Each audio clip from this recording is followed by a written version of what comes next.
Kahit kapos sa buhay, pinatunayan ng mahigit 800 estudyante ng Technical Education and Skills Development Authority o TESDA na hindi hadlang ang kahirapan o maging ang edad para makapag-aral. Balita hatid ni Victoria Tulad.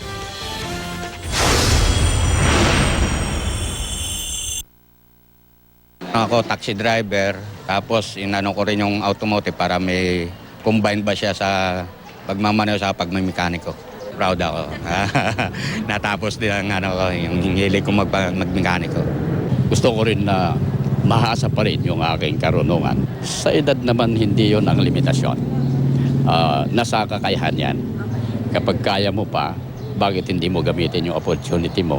Kabilang sila sa mahigit 800 graduates sa iba't ibang technical and vocational course sa TESDA sa Cainta, Rizal. Ang 22 taong gulang na si Amir Oxales na kumuha ng kursong Electrical Installation and Maintenance NC2. Hindi raw nakapagtapos ng kolehiyo kaya't minabuting mag-aral ng technical vocational course. Mama ko po kasi parang nangongontrata lang siya.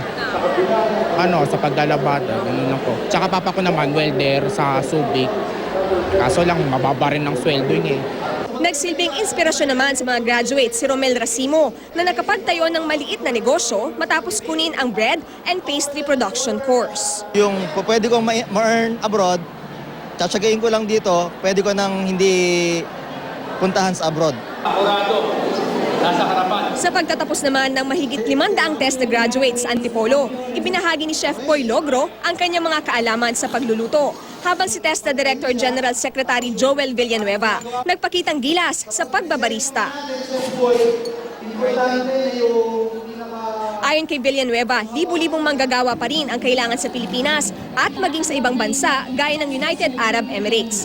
Regular daw ang konsultasyon ng TESDA sa iba't ibang industriya kaya't naayon nila ang mga programa ng ahensya sa labor requirement.